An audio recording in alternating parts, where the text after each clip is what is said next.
Empire.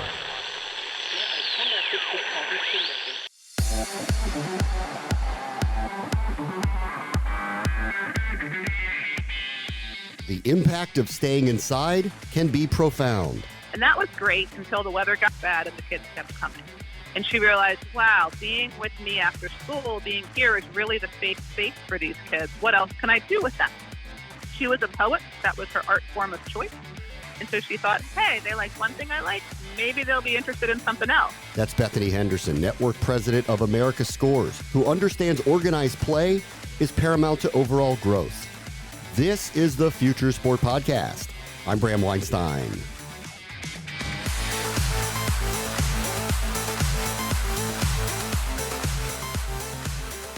In part 3 and our finale of our series about the state of youth sports, we're going to talk about the future. Our panel will discuss what they knew about the role of youth sports, what they've learned during the shutdowns due to the pandemic, and how better to organize when life returns to normal.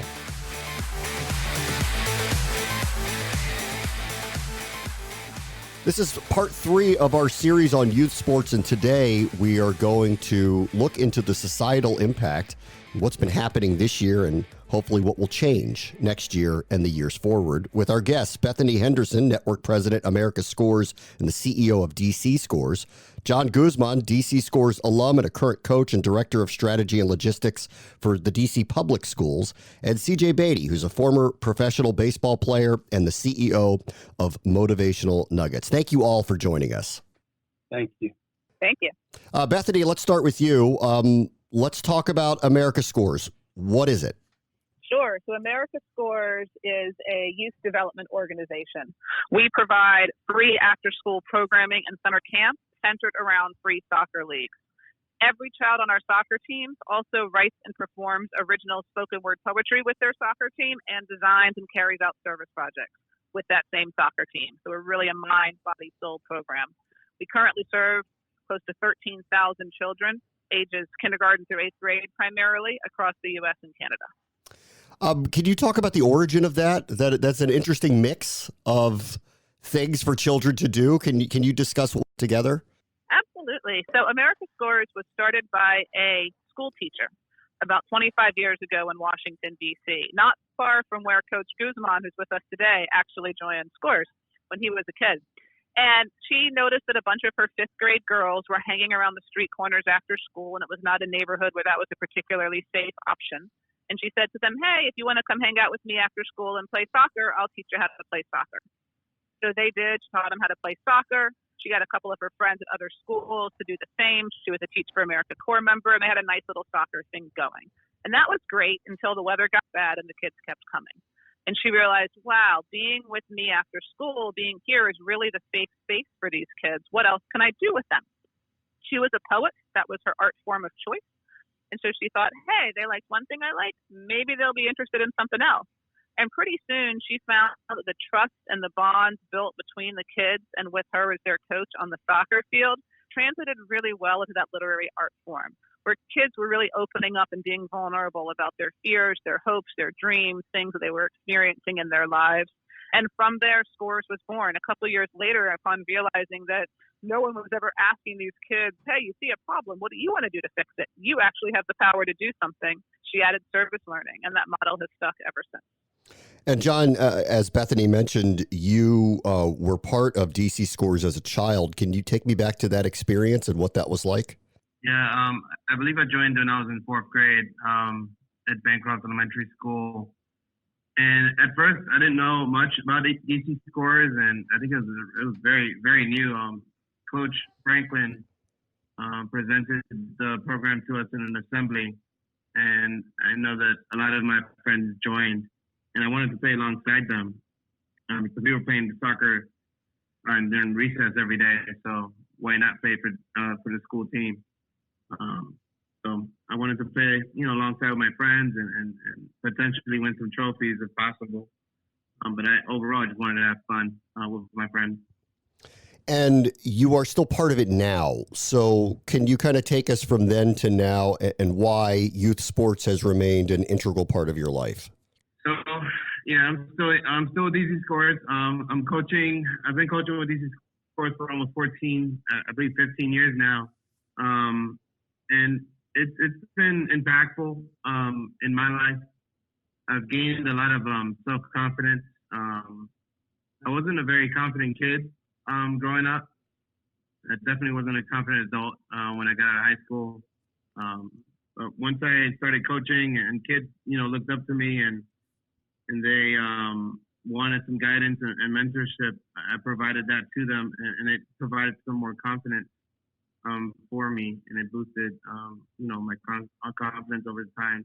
And it's very rewarding when you see your first team that you ever coached when you're like 19, 18, come back to you and thank you for opening their eyes to a sport that they didn't have interest in back, in 2000.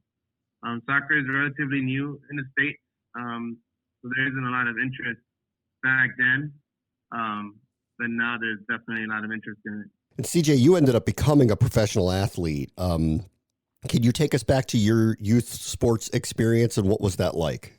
It's everything. Youth sports really, it set the foundation for who I was going to become and who I am today. I learned so many valuable lessons. Like John just said, people can come in being more, just being more in the background, but youth sports can really teach you how to become that team player, get out of your comfort zone to be able to be more of a leader. And it was a lot of things that I learned through youth sports growing up that really helped set the foundation for me being the motivational speaker, the life coach that I am today, because I had that key component of a coach in my life that was saying, hey, you can't do things this way. So I contribute a lot of my success to youth sports. And let's talk about 2020, which has been obviously the most unusual year that any of us have experienced. And John, I want to start with your experience because you're literally on the ground coaching kids. What's the experience been like with youth sports essentially being shut down this past year? Yeah, I had my first complete virtual season. We only had about 12 or 13 kids, which is a third of what I normally have when we have in-person, soccer or poetry sessions. So that was disappointing. It was sad. I know that there was a lot of kids out there having technical issues and troubles and access to the internet. So that opened up our eyes here at the school that we have that technology gap that doesn't allow for a lot of students to access programs such as DC Scores, for extracurricular activities beyond the school day. So it's been rough. It's been rough with the school community. It's been rough in DC. I know that DCPS school system that I work in, they've been trying hard to provide laptops and Wi-Fi and hotspots to all the students, but I still feel like we're not reaching everyone. And I don't know if it's non-working economic situation that hasn't been resolved, I guess. It's been tough. It's been tough for everyone, adults and students alike. And Bethany, can you kind of talk about the general overall experience? I'm sure that story is not something that's uncommon that you've heard of from other organizers around the country. What has been the experience through your lens of COVID-19? One of the big challenges that we've had at SCORES, as John alluded to, is that a lot of the kids we work with were already at a disadvantage from a digital divide standpoint.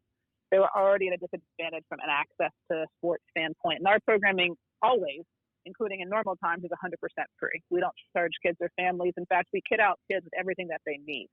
And so through COVID-19, our focus as an organization has been on how do we keep our poet athletes, as we call them, feeling safe, supported, connected, and hopeful, knowing that unlike the pay-to-play leagues, we don't have the opportunity to bring kids together in the same way because we play on school grounds. And so a lot of the school grounds have been closed for organized sports. A lot of the public parks in some places have been closed for organized sports. And so that does involve, we brought kids together in person for socially distanced practices and activities when possible. And in some places around the country, that's possible. But in other places like DC, it's had to be 100% virtual because of local health regulations. So we have been focusing on how do we reach kids wherever they are, sending poet athlete kits home. So every kid is a soccer ball and cones and a jersey and a bag and a poetry book and activities, even if they can't log online with us. Doing both live synchronous workshops, which John has been talking about, Coach Guzman, and also asynchronous, using the different mechanisms that kids look at, so certain social media outlets, the school digital platforms for schools that have it integrated into digital platforms. And then also coach calls, encouraging our coaches to reach out and call families and connect with them in different ways, and delivering kits to school meal pickup and educational pickup sites, so that even if the kids can't join a team practice, they still know that they're connected to SCORES, that SCORES is providing. We're trying to provide materials for them, so they still have that feeling of belonging, because that sense of social isolation on top of the loss of physical activity is tremendously debilitating for the kids that we work with right now. CJ, what's your view of it? How have you kind of seen this manifest throughout the year as kids and leagues try to survive through COVID-19? You know, when the pandemic hit, I knew it was going to take a toll, and it is still mentally. I mean, let alone on the adults, because everybody's scrambling at this point. And what really got me involved in, with Matt and what's going on with youth sports is because I didn't know until the pandemic hit how important youth sports was, how important having that type of structure. You know, you don't understand how important something is until it's basically gone. And to be able to see kids be stuck at home. You know, growing up, you would just say, oh, man, that's ideal, man. I get to be at home and, I'm in my room, I'm in my fun zone. But it's the way I've been explaining it, it's like being locked in a candy store. Your first 15 minutes in there, you're excited. You're like, oh, shoot, like I like this candy, I like this candy. But you can't live on candy. You can't live on video games. You got to get out. You need to have that interaction. And our kids, our youth are suffering during this pandemic because things like youth sports are not in place where they can learn the values of life, or learn leadership, learn about being a great teammate, how to interact well with others, dealing with adversities, and the things that you need when it comes to forming who you are. You know, so I've been able to see, because I'm used to traveling 15 to 20 times a year, speaking to youth organizations, speaking to travel ball, baseball teams, basketball, the whole thing. But now the digital is basically putting the kids in position at an early age to say, let's do this at the college type level, where you got to log on and you got to be able to make sure you stay focused as a middle schooler, like it's college prep. It's been tough. It's stressful, and we feel for the kids. But the one thing that we have in place are these initiatives that are trying to come together to figure out how we can bridge the gap and really highlight why youth sports is important, so people can understand that that's what we can use as a resource to combat, the kids and their mental health at this point. So, John, talk to me in real time the adjustments that you tried to make. Obviously, as CJ was kind of describing, I think we all were in disbelief in the early spring that this was happening to all of us. And I don't know if anyone could be prepared for what the ramifications would be of this happening. As the months went by, how were you adjusting to stay connected to the kids you were typically coaching? We've had to use multiple communication channels, and that involves social media. Not really heavy into social media, but I started being more active in social media. Also creating like communication channels like WhatsApp and utilizing those chat features and Telegram. I think we used the Telegram group to reach another set of parents that we were unable to reach through WhatsApp. So there's like a mixture of things that we had to do to reach out to all 32 kids. And half of them told me flat out, like, I can't let my child be in front of a computer screen for another hour. They had concerns about what it could do to the child's health. So there's a lot of like debunking myths and mysteries here for parents. There are some like I guess theories out there that being online all day will affect a child's social and emotional well-being, and it might be true. We don't know. We've never experienced this. So it's been tough trying to gauge and modify programming as much as you can, because you don't know. You don't know if it's working. You might see one new face the next week. Oh, so that worked. Or you just don't see any new face, and now you got to reinvent another way of reaching out to these kids and telling them to stay in contact. Bethany, organizationally, what were the pivots you were going through as it became clear into the spring that this was not going to end anytime soon? So I feel like every day we adjust in real time, because every day something is changing. And because we work across jurisdictions, across school districts, across states, it's different on the ground everywhere. And that's true for education in general. We know the education systems in our country are diffuse. But because the COVID-19 response has been so localized, it's been different everywhere that we've operated. Our focus has been keeping that North Star that I said before, keeping kids feeling safe, supported, connected, and hopeful. And so everything we have been doing has been adapting to that. Rather than planning for the full year out, like we would normally have the full year, we run 4 seasons of programming planned a year in advance. We're taking it season by season. We're adjusting literally within any particular week or month or practice based on the real-time feedback that we're getting from families and from coaches about what is possible, about what is not working and what is working. And we're really doing our best to get youth voice, family voice, coach voice in the mix, really understanding on the ground rather than saying, here's our programming, let's just take it virtual and hope folks show up. Really reaching out to our stakeholders and saying, what can we do to really help you right now? In some of our communities, that means staff and coaches have shifted from delivering soccer workshops to delivering and coordinating grocery store gift cards. We work with families that are by and large well below the poverty line. In some of our communities, that is translated into staff shifting to run school support in school buildings that are actually open for a limited number of kids. We've also opened up our online programming to make it accessible to all kids, not just those kids traditionally in SCORES. And we've had kids as far away as India and the United Kingdom access and use our programming and send us back poems that they have written as a result of it. Again, the goal being, how do we keep kids connected and maintain mental health and resilience during this crazy time? All right, so let's be optimistic. Time that we're taping this, there are actual vaccines being administered. So hopefully next year at some point, we're going to start to get back to normal. Fields will open up, leagues will open up, kids will be back and active again. CJ, as you look ahead to 2021 and beyond, how do you kind of view the role of youth sports, and what are some of the changes that may come to how they are organized based on what we've gone through here in 2020? I really think, from a youth sport, with coaching and being involved a bunch, especially in the baseball, softball, youth sports arena, I really think that this has brought everybody back to the basics. I really think it has. Going into 2021, parents are coming out when it's okay. I think 2021, people are looking for more fundamentals. This has led us to be on the Zoom calls with teams, talking about routines and approaches. And pre-pandemic, it was just more reps.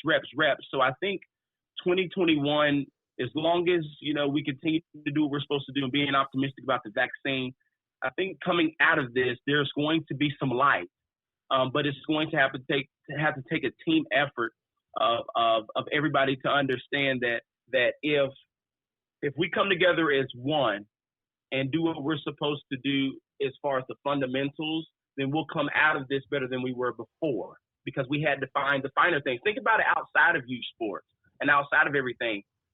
Being inside has brought some people closer than they were before the pandemic hit, because you start to realize the most important things in life is the family and the ones that are close to your loved ones.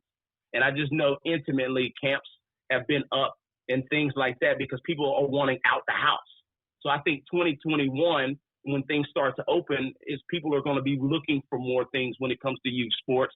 And we just have to make sure we're in place to be able to catch them all once people start to scatter once they leave the houses.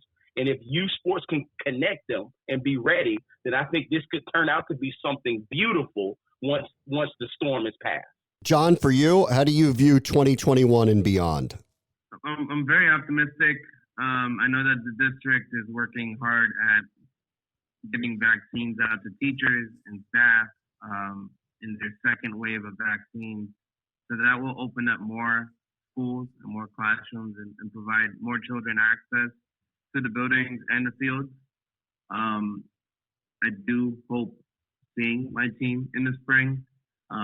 It's about 3 or 4 months away, and I know that my team is eager to be on the field back again.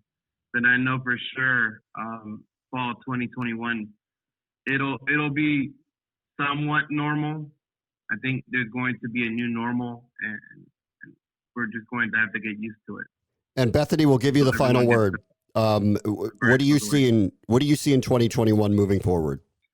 I'm also optimistic that come fall 2021 we'll have something semi-normal, and we push back at SCORES many of our spring seasons to be as late as possible in the hopes that kids will be able to play together outdoors again in some sort of league play. But for me, I hope the most important thing I hope comes out of this pandemic is a rethinking of the purpose and value of youth sports coaches. Because coaches like Coach Guzman are the ones on the ground working with the kids, supporting them through processing this collective trauma that we have all been through. And sports is competition. And so a lot of that trauma is actually going to come out on the playing field. And the best thing that we as a country can do is make sure that our coaches are trained to handle that and help our kids move forward and use the power of sport to process that trauma constructively. Our guests have been Bethany Henderson, the network president, America Scores, and the CEO of DC Scores, John Guzman, DC Scores alum and a current coach and director of strategy and logistics for the Washington, D.C. public schools, and CJ Beatty, who is a former baseball player, CEO of Motivational Nuggets, who's a motivational speaker for youth baseball and softball players all over the country. Thank you to all three of you for joining us. Thanks for having us. Thank you. A special thank you to LeagueApps for helping organize this 3-part series on the state of youth sports. You can check out parts 1 and 2, which came out earlier this week. Go check them out at LeagueApps.com. On the next Future Sport podcast, it's playoff time in the NFL, and the broadcasts are going to be more data-driven than ever. Just think about how you can match, passing velocity, rotational information, and weather conditions by match it to specific pass routes where the passes are attempted and completed. You can get really excited about the types of information that you can put together, and then armed with that information, the experts on the staff can really go to town in terms of, teaching tools, reference tools to help develop the player. That's John Pollard, head of sports at Zebra Technologies, the force behind the NFL's next-gen stats. That will do it for this episode. As always, the future is now. This is the Future Sport Podcast. I'm Bram Weinstein. The Future Sport Podcast is brought to you by 3 Advance, developers of sports tech apps that are AI-powered and UX-focused. So if you're looking to create some apps for your startup or your sports biz calls for some artificial or business intelligence, you should check out 3 Advance. They're incredible. Go to 3advance.com. That's the number 3advance.com.